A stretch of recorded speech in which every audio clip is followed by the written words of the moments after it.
2025년 7월 22일 화요일 오후 3시 47분. 서울 강북 소방서 119 구급대 차량이 미아 삼거리 사거리를 가로질렀습니다. 사이렌 소리가 한여름 뜨거운 공기를 찢었습니다. 운전석 옆자리에 앉은 김동현은 무전기를 귀에 댔습니다. 환자 상태 어떻습니까? 60대 남성, 의식 있음. 혈압 160에 95, 맥박 불규칙. 동현은 고개를 끄덕였습니다. 11년 차 베테랑 구급대원답게 그의 손놀림은 정확했습니다. 혈압계를 준비하고 산소 마스크를 점검했습니다.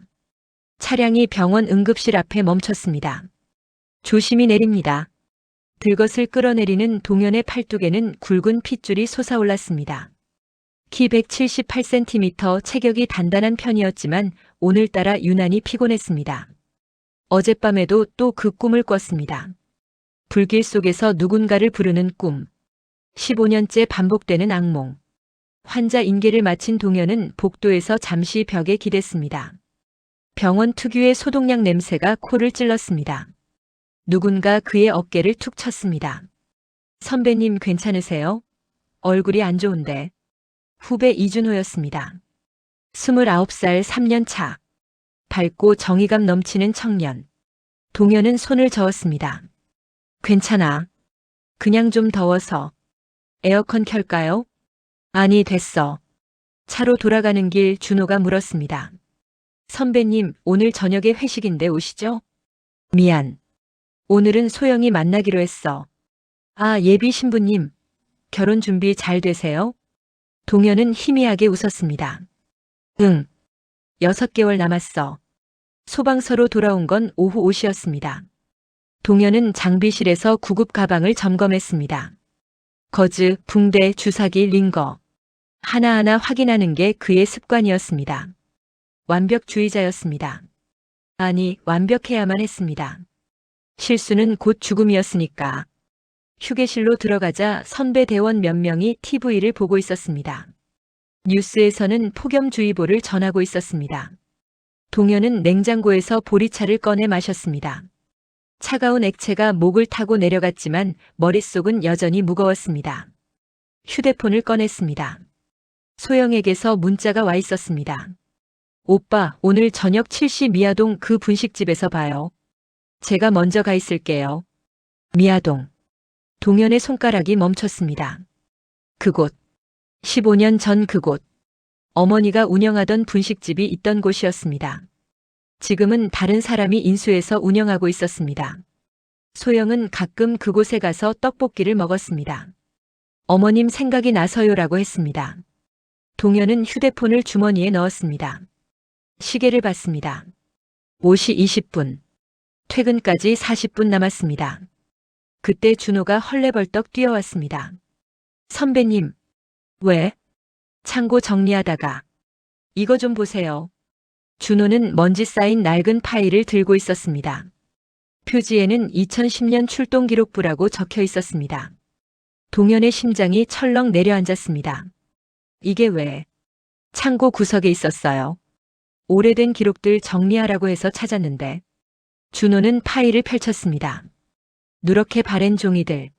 손으로 쓴 출동 기록들. 준호가 특정 페이지를 가리켰습니다. 선배님 이거. 선배님 가족분 사고 아니에요? 동현은 그 페이지를 내려다봤습니다. 2010년 8월 15일. 미아동 다세대 주택 화재. 사망자 2명.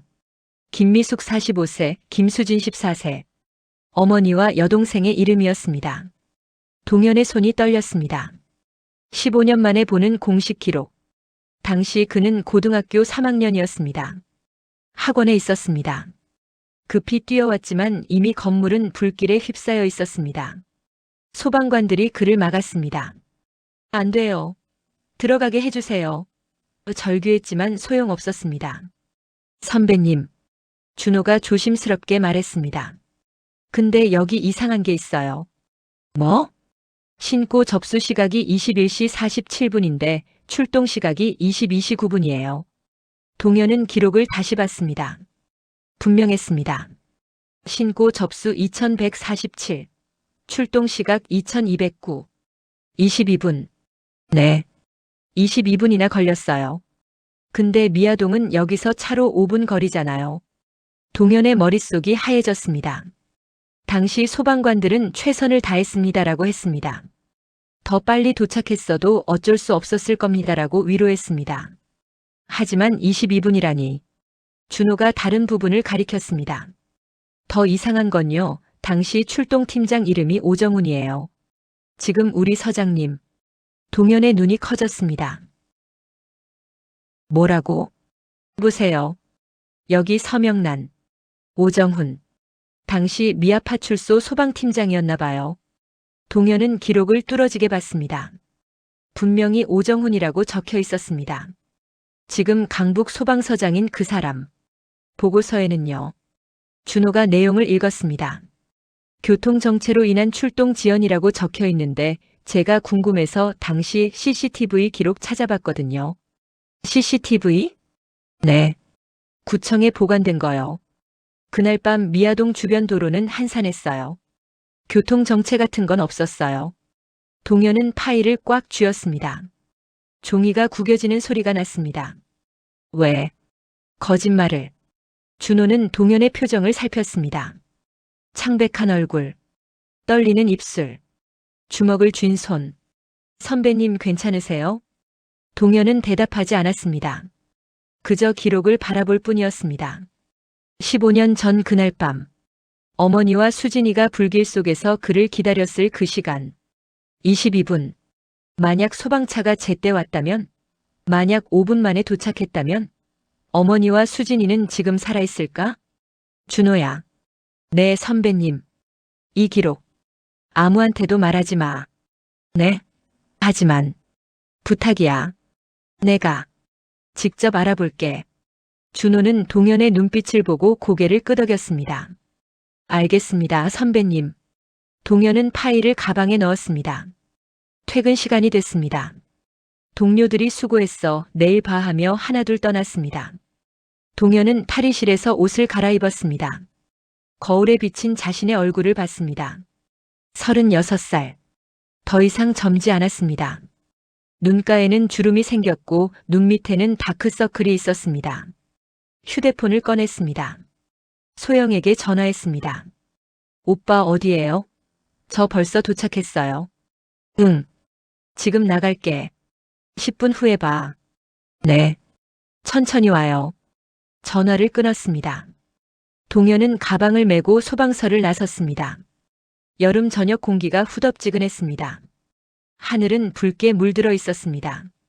걸어가며 계속 생각했습니다. 22분. 오정훈. 거짓 보고서. 교통정체. 왜 거짓말을 했을까? 무엇을 숨기려고 했을까?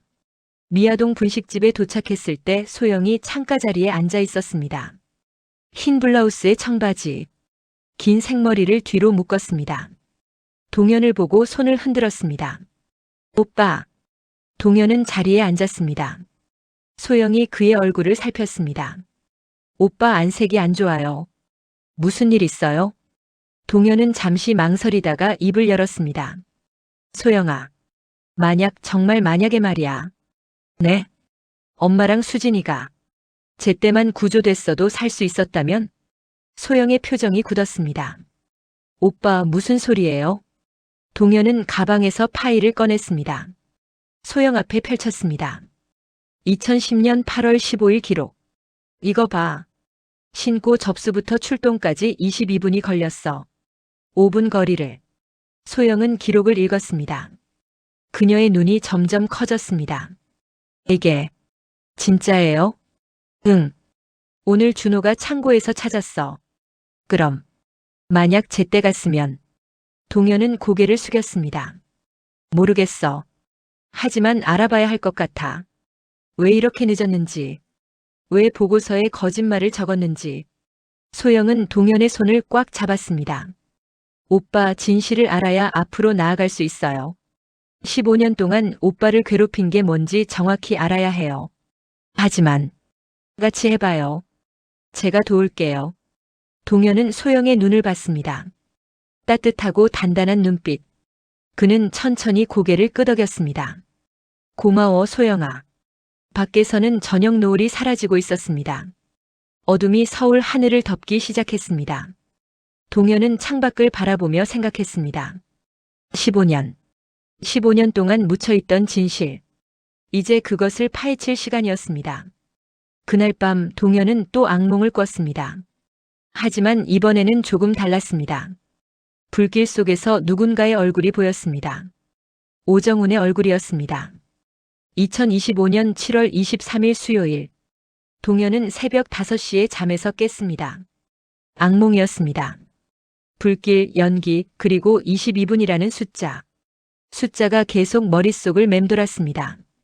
침대 옆 탁자 위에는 어젯밤 가져온 파일이 놓여 있었습니다. 소영은 이미 일어나 있었습니다. 부엌에서 커피 끓이는 소리가 들렸습니다.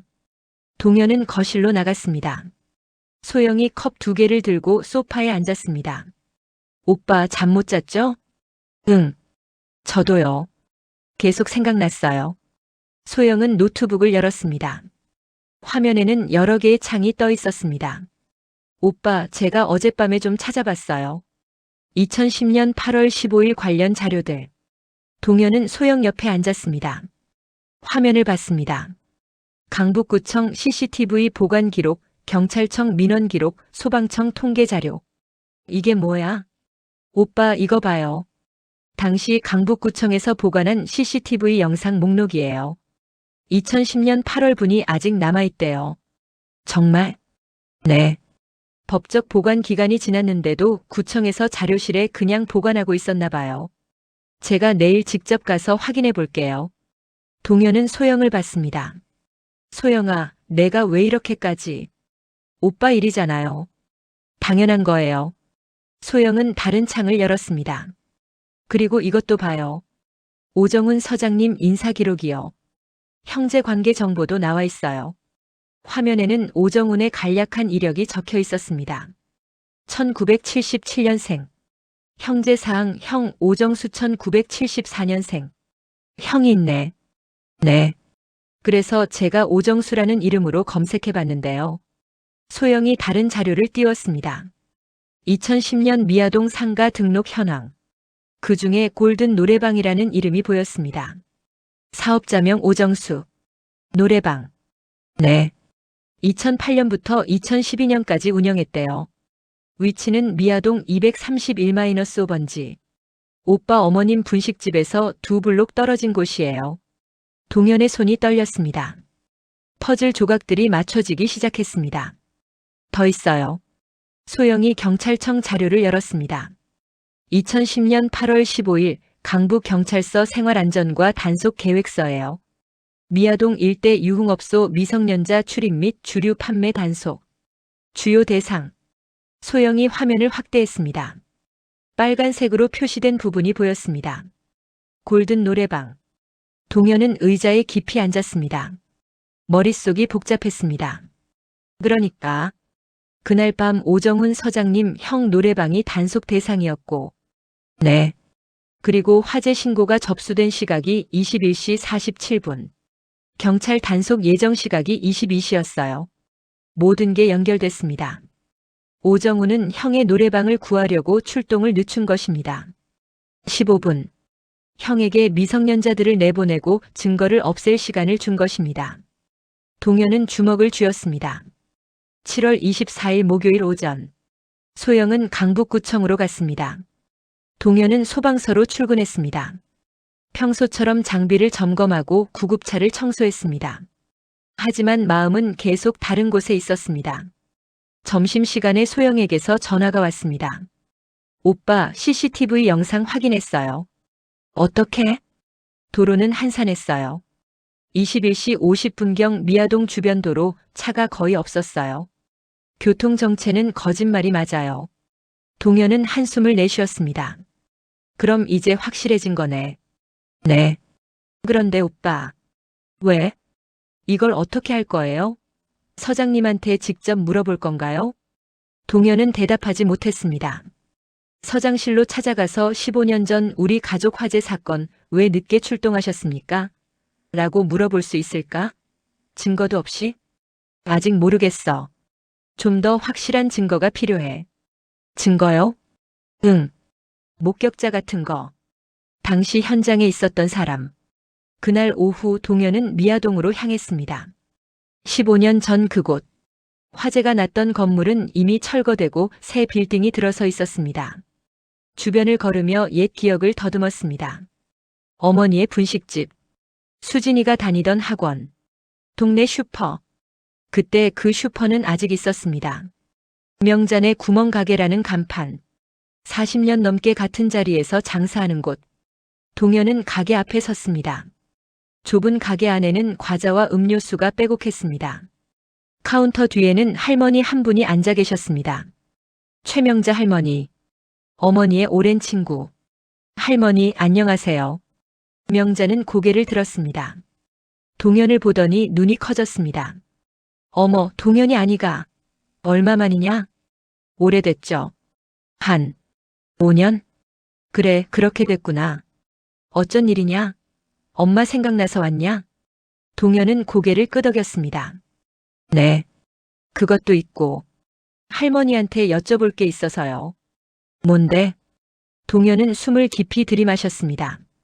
15년 전 그날 밤. 기억나세요? 명자의 얼굴이 굳었습니다. 손에 들고 있던 물건을 내려놓았습니다. 동현아. 그건 왜? 할머니 제발요. 저 진실을 알아야 해요. 명자는 한참을 망설였습니다. 가게 밖을 봤습니다. 손님이 없었습니다. 그녀는 천천히 가게 문을 닫았습니다. 준비 중 팻말을 걸었습니다. 앉거라. 동현은 좁은 가게 안의자에 앉았습니다. 명자도 맞은편에 앉았습니다. 할머니가 미안하다. 왜요? 15년 동안 숨겼어. 할매가 본 걸. 동현의 심장이 빠르게 뛰었습니다. 뭘 보셨는데요? 명자는 떨리는 목소리로 말했습니다.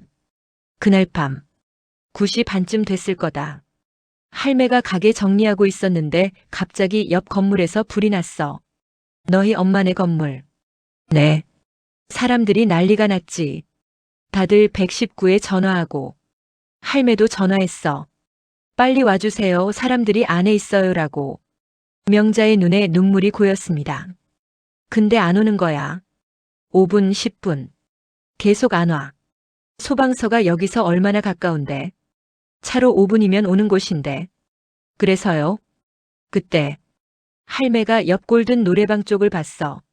거기서 누가 나오더라고. 정장 입은 남자. 노래방 사장 정수 씨랑 얘기하고 있었어.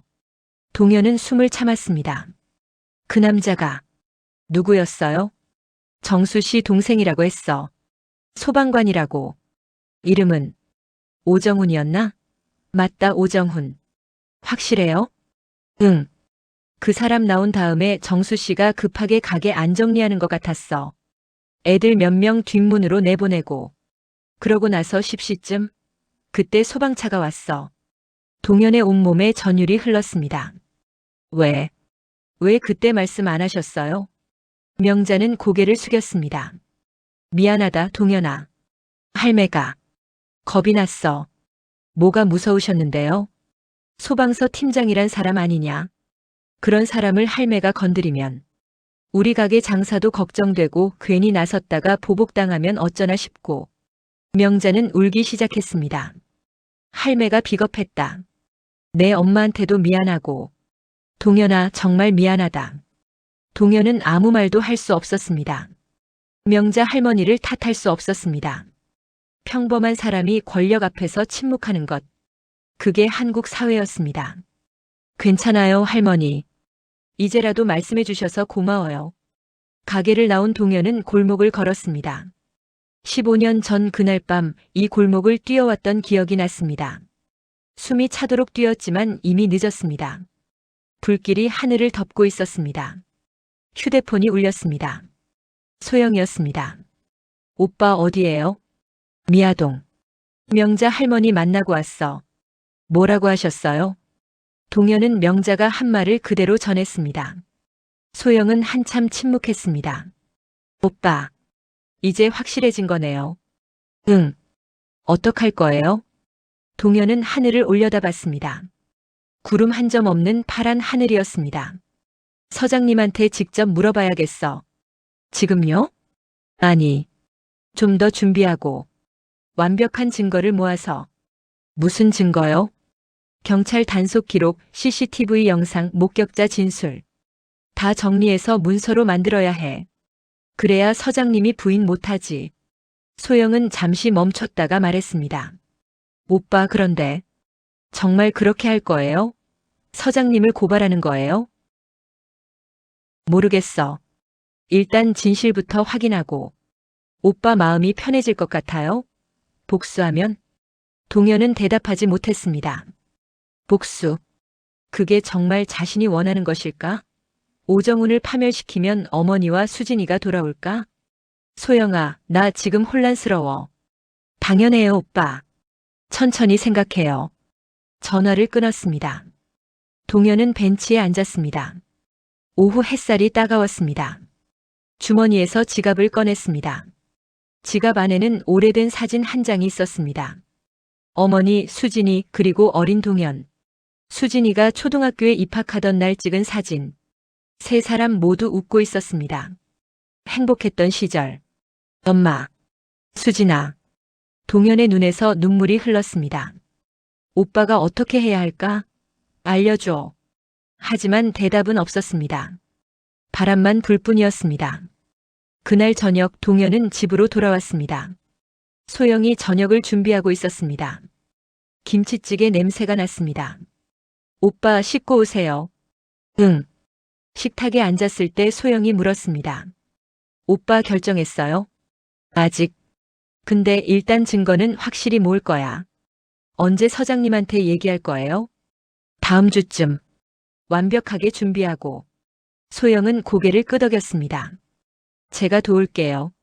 증거 정리, 문서 작성. 고마워. 오빠. 응? 어떤 결정을 하든 저는 오빠 편이에요. 알죠? 동현은 소영의 손을 잡았습니다. 알아. 내가 없었으면 못했을 거야. 그날 밤 동현은 노트북을 켰습니다. 새 폴더를 만들었습니다. 이름은 2010.08, 15. 그 안에 모든 자료를 정리하기 시작했습니다. 출동 기록 사본, CCTV 영상 캡처, 경찰 단속 계획서, 명자 할머니 진술 녹음 파일, 오정훈의 형 오정수 사업자 등록증. 하나하나 폴더에 넣으며 동현은 생각했습니다. 이 증거들이 의미하는 것. 15년 전 그날 밤 누군가의 선택이 두 사람의 생명을 앗아갔다는 것. 그리고 그 누군가가 지금 강북 소방서장으로 출세 가도를 달리고 있다는 것. 동현은 주먹을 쥐었습니다. 분노가 치밀어 올랐습니다. 하지만 동시에 두려움도 있었습니다. 이 진실을 마주하면 자신은 어떻게 될까? 복수를 하면 정말 마음이 편해질까? 새벽 2시. 동현은 여전히 컴퓨터 앞에 앉아 있었습니다. 화면에는 오정훈의 얼굴 사진이 떠 있었습니다. 소방서 홈페이지에 올라온 서장 인사말 코너. 환하게 웃는 얼굴. 서장님, 대체 왜 그러셨습니까? 동현은 화면을 끄고 침대로 갔습니다. 옆에 누운 소영이 조용히 숨 쉬고 있었습니다. 동현은 천장을 바라봤습니다. 내일부터 본격적으로 움직일 것입니다. 오정훈을 만나서 직접 물을 것입니다. 15년 전 그날 밤 왜 늦게 왔는지, 왜 거짓 보고서를 썼는지, 그리고 그 대답에 따라 자신의 다음 행동을 결정할 것입니다. 동현은 눈을 감았습니다. 이번에는 악몽이 아니길 바라며 2025년 7월 29일 월요일. 동현은 일주일 동안 모든 증거를 정리했습니다. A사 용지 20장 분량. 출동 기록, CCTV 영상 캡처, 경찰 단속 계획서, 목격자 진술서. 완벽했습니다. 오정훈이 부인할 수 없을 만큼. 오전 9시. 동현은 소방서 복도를 걸었습니다. 서장실까지는 30m. 평소 같으면 30초면 도착할 거리. 하지만 오늘은 발걸음이 무거웠습니다. 서장실 앞에 섰습니다. 문패에는 서장 오정훈이라고 적혀 있었습니다. 동현은 숨을 깊이 들이마셨습니다. 손에 쥔 파일이 축축했습니다. 땀이었습니다. 노크. 2번. 들어오게. 문을 열었습니다. 넓은 서장실. 창문 너머로 서울 시내가 보였습니다. 오정우는 책상에 앉아 서류를 보고 있었습니다. 48세. 반백의 머리. 단정한 제복. 가슴에는 훈장이 달려 있었습니다. 김동현 대원. 무슨 일인가? 동현은 문을 닫았습니다. 책상 앞으로 걸어갔습니다. 서장님, 여쭤볼 게 있습니다. 무엇인가? 2010년 8월 15일. 미아동 다세대 주택 화재. 기억하십니까? 오정훈의 손이 멈췄습니다. 펜을 쥔 손. 미세하게 떨렸습니다. 그는 천천히 고개를 들었습니다. 그게 왜? 당시 서장님이 출동팀장이셨습니다. 그랬나? 15년 전 일인데 잘 기억하실 겁니다. 사망자가 2명 나왔으니까요. 동현은 파일을 책상 위에 올려놓았습니다. 탁! 소리가 조용한 방에 울렸습니다. 제 어머니와 여동생이었습니다. 오정훈의 얼굴에서 혈색이 사라졌습니다. 침묵이 흘렀습니다. 30초. 1분. 오정훈은 파일을 보지 않았습니다. 그저 동현을 바라볼 뿐이었습니다. 김대원. 왜 15분이나 늦게 출동하셨습니까? 그건 신고 접수가 21시 47분. 출동은 22시 2분. 15분입니다. 미아동은 여기서 5분 거리입니다. 동현의 목소리는 떨렸지만 단호했습니다. 보고서에는 교통정체라고 적으셨죠. 하지만 그날 밤 도로는 한산했습니다. CCTV가 증명합니다. 오정훈은 의자에서 일어났습니다. 창문 쪽으로 걸어갔습니다. 등을 보였습니다. 자네가 다 알고 있군. 형님 노래방 단속 피하려고 시간 끄신 거죠? 오정훈이 돌아섰습니다. 그의 눈에는 눈물이 고여 있었습니다. 자네 어머니가 김미숙 씨였나? 네. 수진이라는 딸도 있었지. 제 여동생입니다. 오정훈은 책상을 짚었습니다. 몸이 휘청거렸습니다. 미안하네. 정말. 미안하네. 사과로 끝낼 문제가 아닙니다. 동현은 파일을 펼쳤습니다. 첫 장. 출동 기록. 이걸 보십시오. 신고가 계속 들어왔습니다. 21시 50분, 52분, 55분. 왜 안 와요? 사람들이 죽어가요라고 외쳤습니다. 그런데 서장님은 형님 가게 앞에 계셨습니다. 미성년자들 내보내는 걸 기다리셨죠. 오정훈은 고개를 떨궜습니다. 맞네. 인정하시는 겁니까? 그래. 내가 그랬네. 오정훈은 의자에 주저앉았습니다. 두 손으로 얼굴을 감쌌습니다. 형이 전화했어. 경찰이 온다고. 도와달라고. 형은 이미 전과가 한 번 있었네. 한 번만 더 걸리면 실형이었어. 우리 어머니는 심장이 약하셨고 형이 감옥 가면 돌아가실 거라고 생각했지. 그래서요. 나는 15분만 시간을 주면 된다고 생각했어. 애들 내보내고 술병 치우면 단속을 피할 수 있을 거라고. 오정훈은 고개를 들었습니다. 눈물이 볼을 타고 흘렀습니다. 15분이면 충분할 거라고. 설마 그 15분 때문에 사람이 죽을 줄은. 죽었습니다. 동현의 목소리가 갈라졌습니다. 우리 엄마는 3층에서 뛰어내릴까 고민하다가 연기에 질식했습니다. 수진이는 엄마 품에 안긴 채 죽었습니다. 화재 감식 보고서에 다 나와 있습니다. 미안하네.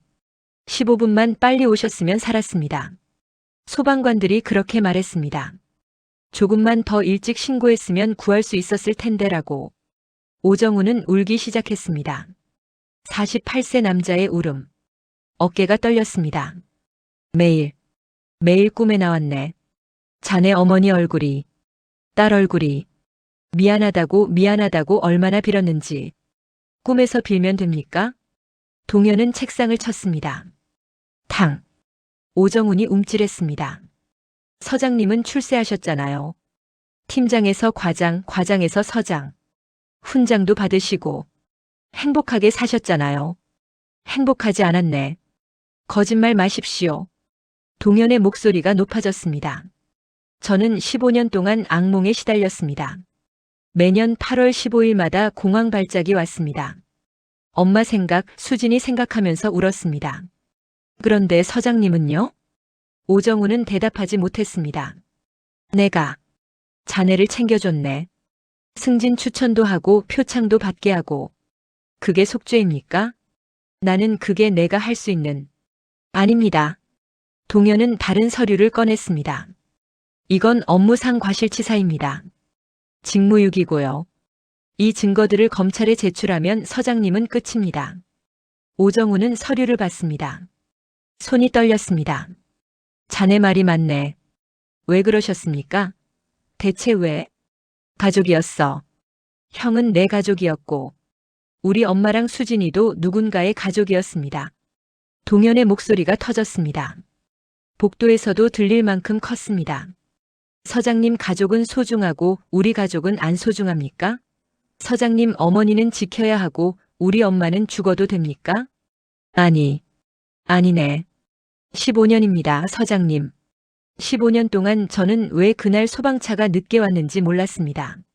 최선을 다했다는 말을 믿었습니다. 그런데 알고 보니 동현은 더 이상 말을 잇지 못했습니다. 목이 메었습니다. 오정우는 책상에 이마를 댔습니다. 죽여주게. 차라리 죽여주게. 죽어서 끝낼 문제가 아닙니다. 30분이 흘렀습니다. 둘은 말없이 서 있었습니다. 오정우는 계속 울었습니다. 동현은 창밖을 봤습니다. 오정훈이 먼저 입을 열었습니다. 자네, 어떻게 할 건가? 모르겠습니다. 검찰에 고발할 건가? 동현은 대답하지 않았습니다. 사실 아직 결정하지 못했습니다. 이 증거를 들고 검찰에 가면 오정우는 파멸합니다. 경력도 명예도 가족도 그의 아이들도 평생 범죄자 아버지라는 낙인을 안고 살 것입니다. 하지만 그게 정의 아닙니까? 죄를 지었으면 벌을 받아야 하는 것 아닙니까? 김대원. 나를 처벌해주게. 내가 마땅히 받아야 할 벌을. 서장님. 동현은 오정훈을 봤습니다. 저도 모르겠습니다. 복수를 하면 제 마음이 편해질지. 복수가 아니네. 정의일세. 정의요? 동현은 쓴웃음을 지었습니다. 정의가 뭡니까? 서장님을 감옥에 보내면 정의입니까? 서장님 가족을 파멸시키면 정의입니까? 제 약혼녀가 물었습니다. 엄마와 수진이가 오빠한테 복수를 원했을까? 라고. 동현은 파일을 집어들었습니다. 저는 시간이 필요합니다. 생각할 시간이. 얼마든지 주겠네. 일주일 드리겠습니다. 동현은 문으로 향했습니다. 손이 손잡이에 닿았을 때 오정훈이 말했습니다. 김대원. 정말 미안하네. 진심으로. 동현은 대답하지 않았습니다. 문을 열고 나갔습니다. 복도를 걸으며 다리가 풀렸습니다. 벽에 기댔습니다. 온몸이 떨렸습니다. 분노인지 슬픔인지 허탈함인지 알 수 없었습니다. 휴대폰을 꺼냈습니다. 소영에게 전화했습니다. 오빠? 소영아. 어떻게 됐어요? 인정했어. 다 사실이야.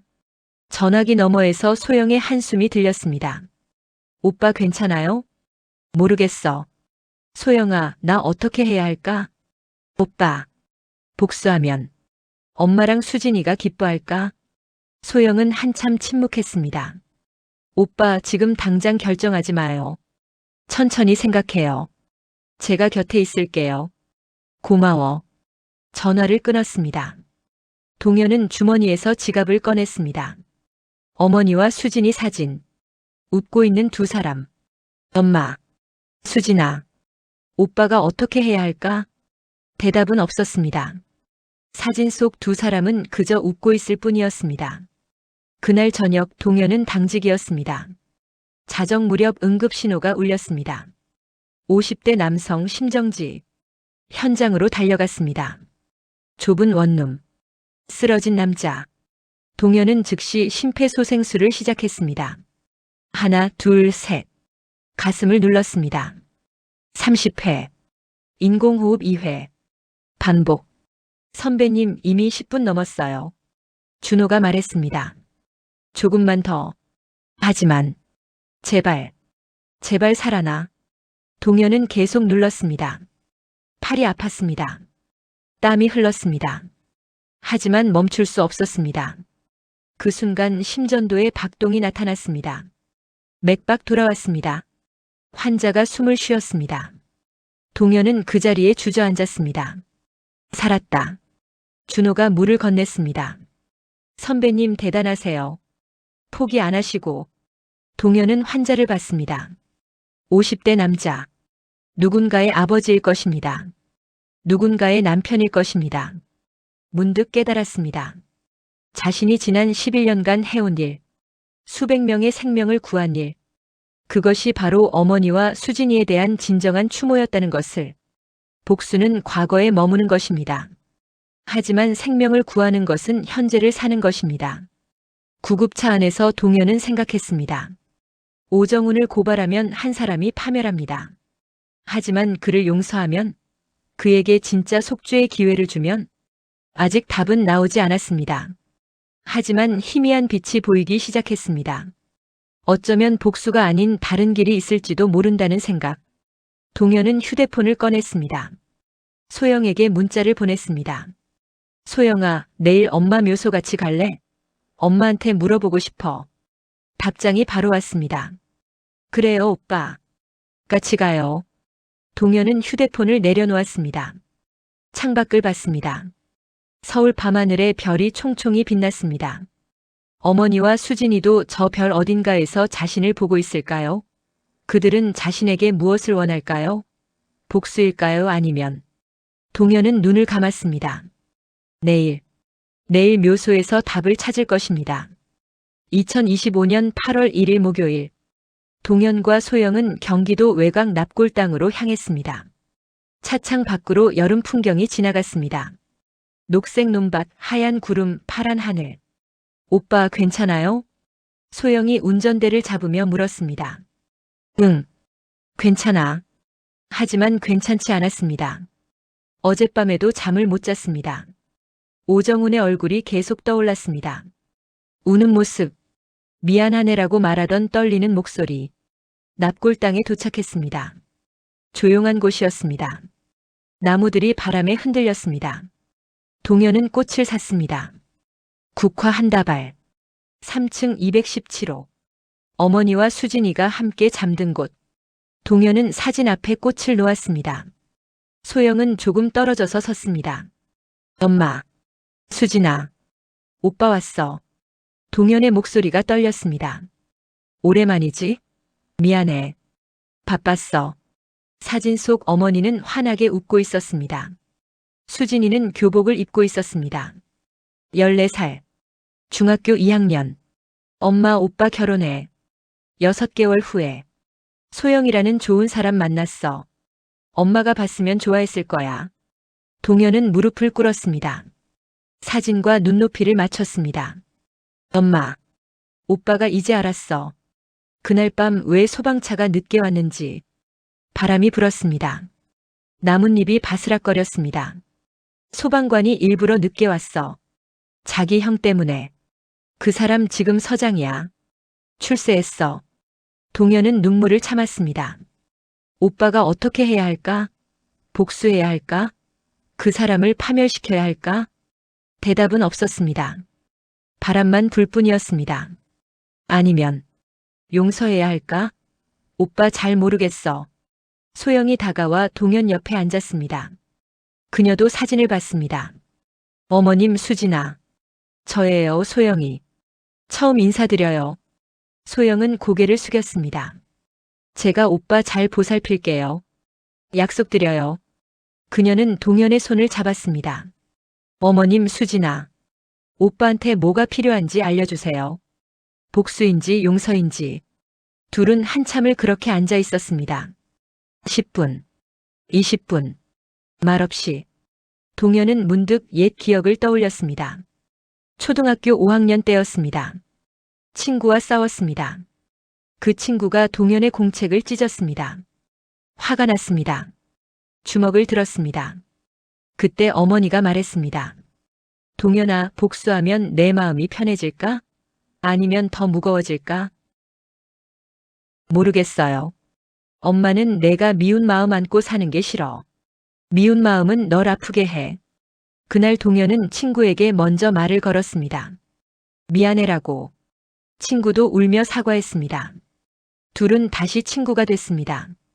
동현은 사진을 봤습니다. 엄마. 엄마라면 뭐라고 했을까? 바람이 또 불었습니다. 이번에는 따뜻한 바람이었습니다. 알겠어, 엄마. 고마워. 납골당을 나오며 동현은 소영에게 말했습니다. 소영아, 결정했어. 어떻게요? 오정훈 서장을 고발하지 않을 거야. 소영은 차를 세웠습니다.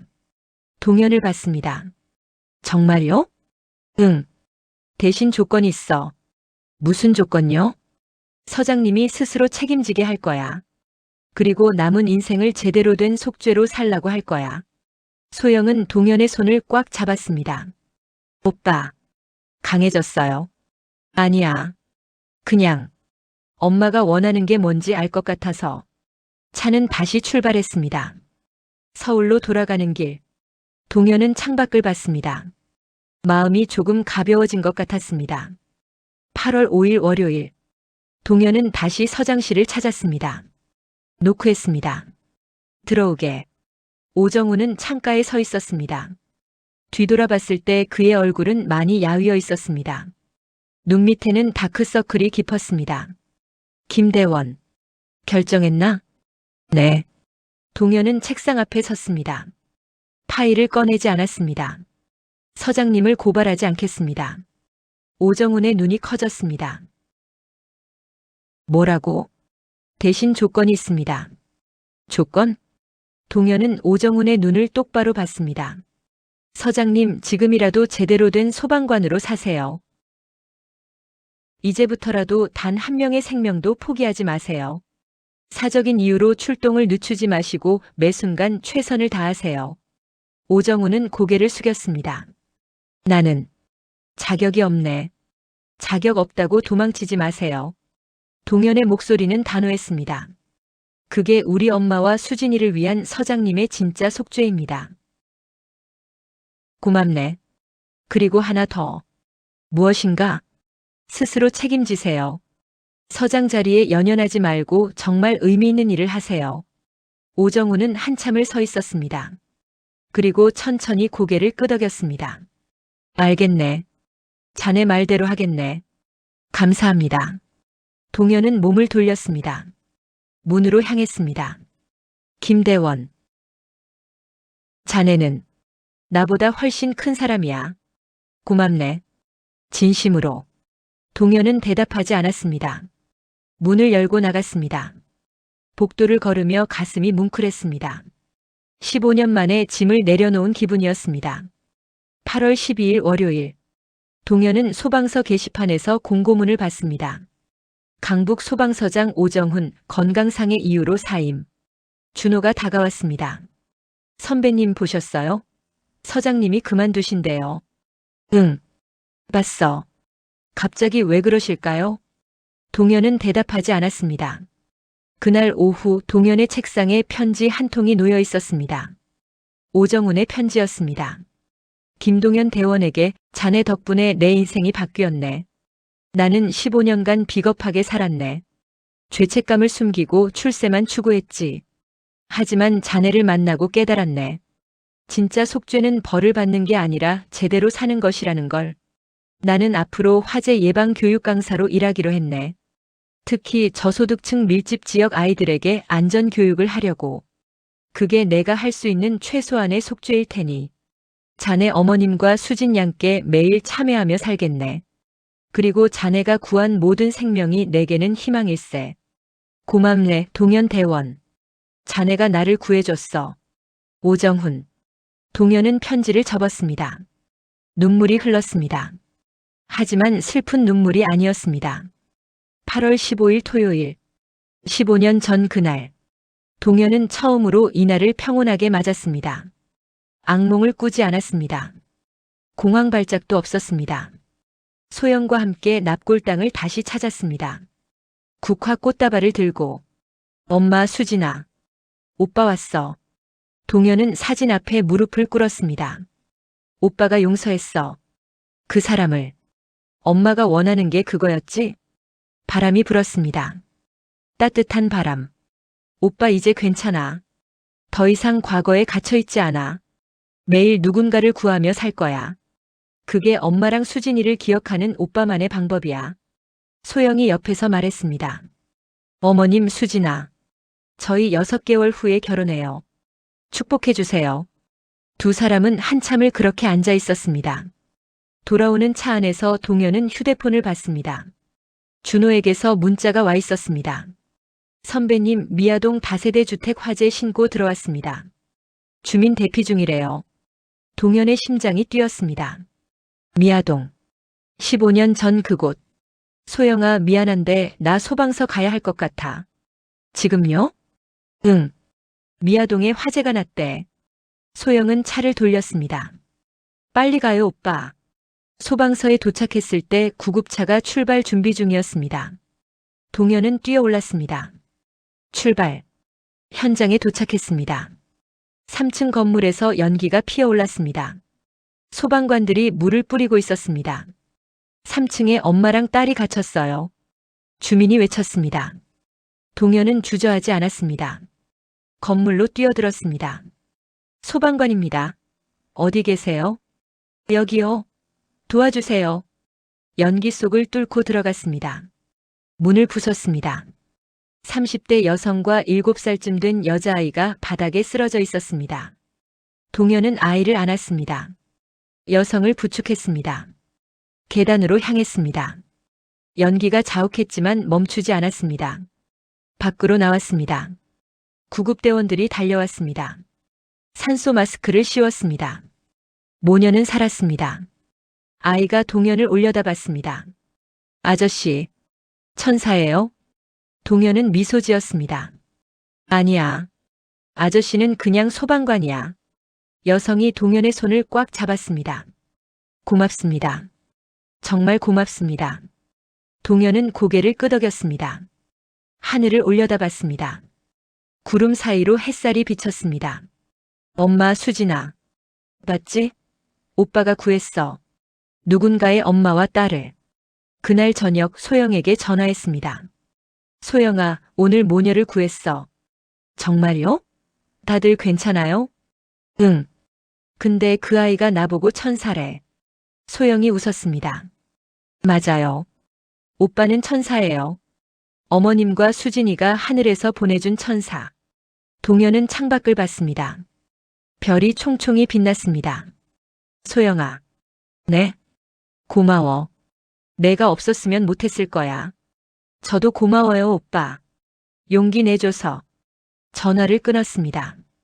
동현은 침대에 누워 천장을 봤습니다. 15년간의 여정이 끝났습니다. 복수가 아닌 용서를, 증오가 아닌 사랑을, 과거가 아닌 현재를 선택한 여정. 그리고 새로운 시작이 열렸습니다. 6개월 후 결혼. 그리고 매일 누군가의 생명을 구하며 살아갈 미래. 동현은 눈을 감았습니다. 처음으로 편안한 마음으로 꿈을 꿨습니다. 불길도 연기도 없는 꿈. 어머니와 수진이가 웃으며 손을 흔드는 꿈. 잘 있어, 동현아. 행복해. 엄마. 수진아. 우리는 괜찮아. 넌 내 인생을 살아. 아침이 밝았습니다. 동현은 미소 지으며 잠에서 깼습니다. 새로운 하루가 시작됐습니다. 2026년 1월 11일 토요일. 서울 강남의 작은 웨딩홀. 하얀 꽃으로 장식된 입구. 하객들이 하나둘 모였습니다. 동현은 대기실에서 거울을 봤습니다. 검은 턱시도, 하얀 셔츠, 나비 넥타이. 36년 인생에서 가장 멋진 모습이었습니다. 준호가 문을 두드렸습니다. 선배님 준비됐어요? 응. 떨려요? 동현은 미소 지었습니다. 조금. 준호는 동현의 어깨를 두드렸습니다.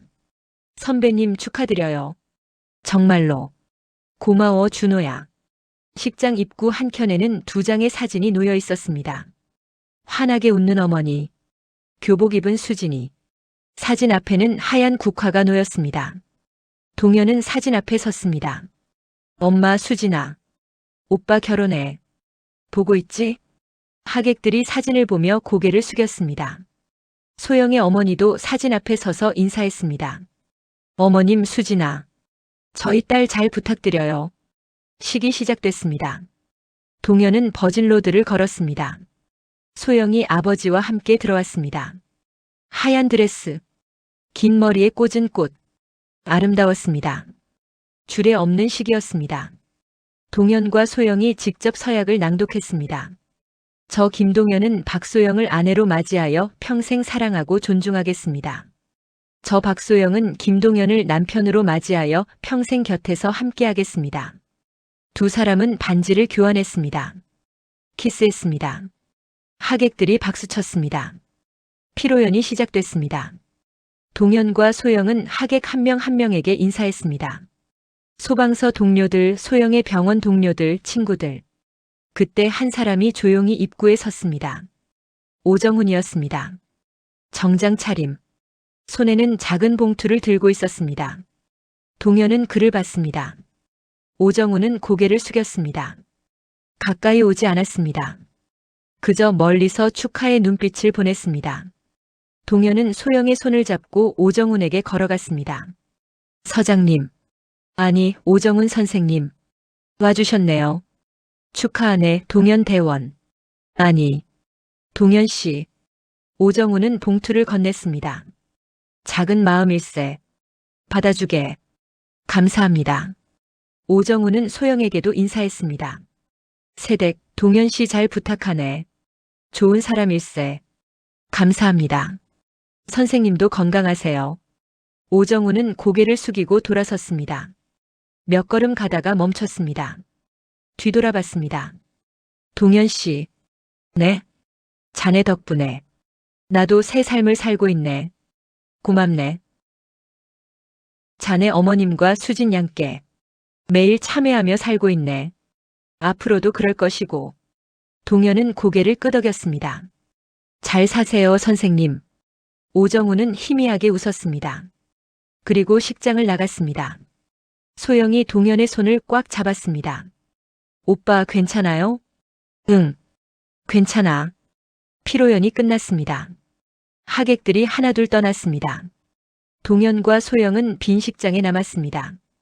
오빠 사진 앞에 다시 가요. 두 사람은 어머니와 수진이 사진 앞에 섰습니다. 소영이 사진을 들었습니다. 어머님 수진아, 저희 결혼했어요. 축복해 주시죠? 동현도 사진을 봤습니다. 엄마 수진아, 오빠 행복해. 처음으로. 사진 속 두 사람은 여전히 웃고 있었습니다. 동현의 눈에 눈물이 고였습니다. 엄마, 고마워. 용서하는 법을 가르쳐줘서. 소영이 동현을 안았습니다. 오빠 울지 마요. 오늘은 기쁜 날이잖아요. 응. 기쁜 눈물이야. 신혼여행은 제주도였습니다. 일주일간 바다를 보며 쉬었습니다. 파도 소리를 들으며 산책했습니다. 소영은 조개 껍데기를 주었습니다. 동현은 그런 소영을 봤습니다. 소영아. 응? 고마워. 갑자기 왜요? 내가 없었으면 나 복수의 길로 갔을 거야. 소영은 동현의 손을 잡았습니다. 아니에요. 오빠가 스스로 선택한 거예요. 저는 그냥 곁에 있었을 뿐이에요. 아니야. 내가 계속 물었잖아. 엄마와 수진이가 원하는 게 뭘까? 라고. 소영은 미소 지었습니다. 그럼 제가 도움이 됐나요? 많이. 엄청. 두 사람은 파도를 봤습니다. 해가 지고 있었습니다. 하늘이 붉게 물들었습니다. 2026년 2월 3일. 신혼여행에서 돌아온 동현은 다시 출근했습니다. 강북 소방서 119구급대. 그의 자리는 그대로였습니다. 선배님 신혼여행 어땠어요? 준호가 물었습니다. 좋았어. 너무 좋았어. 부러워요. 저도 빨리 결혼하고 싶다. 동현은 웃었습니다. 너도 곧 할 거야. 그날 오후 신고가 들어왔습니다. 미아동 다세대 주택 화재. 3층의 주민 갇힘. 동현의 심장이 뛰었습니다. 미아동. 또. 하지만 이번에는 두렵지 않았습니다. 출발. 현장에 도착했습니다. 소방차가 이미 와 있었습니다.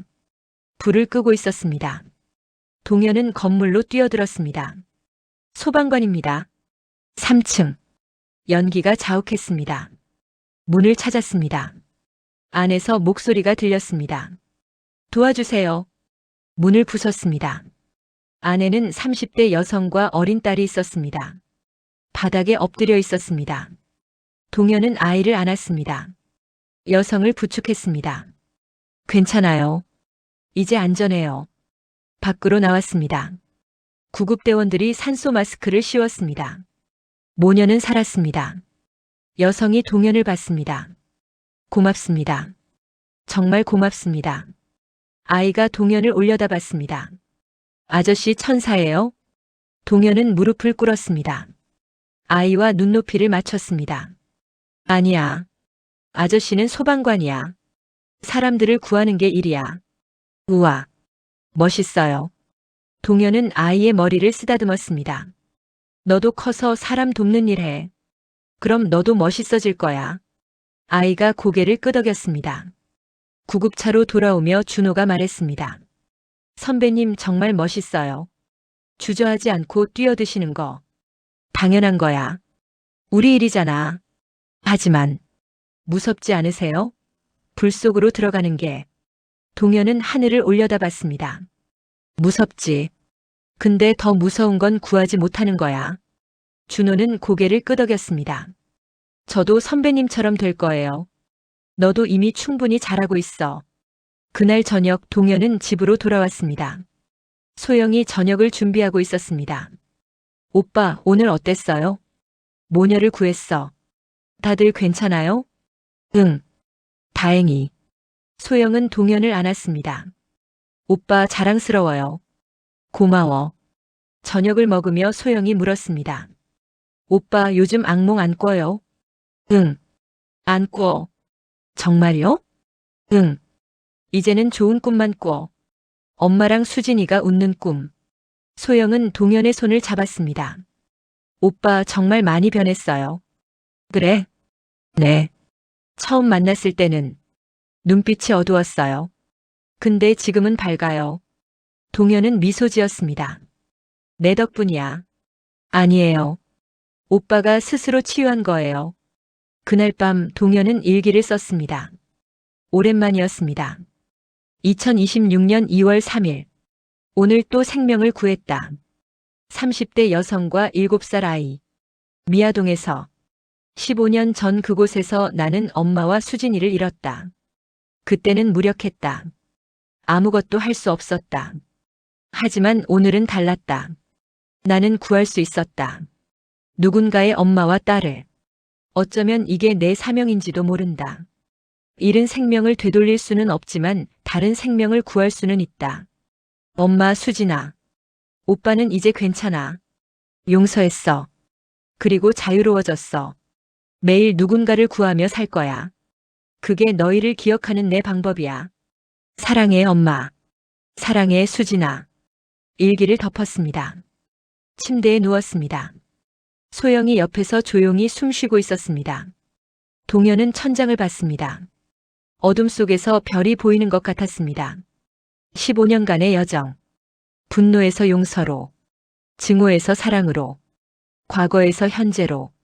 그 여정의 끝에서 동현은 깨달았습니다.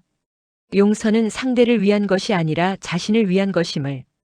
복수는 과거에 갇히는 것이지만 용서는 미래로 나아가는 것임을.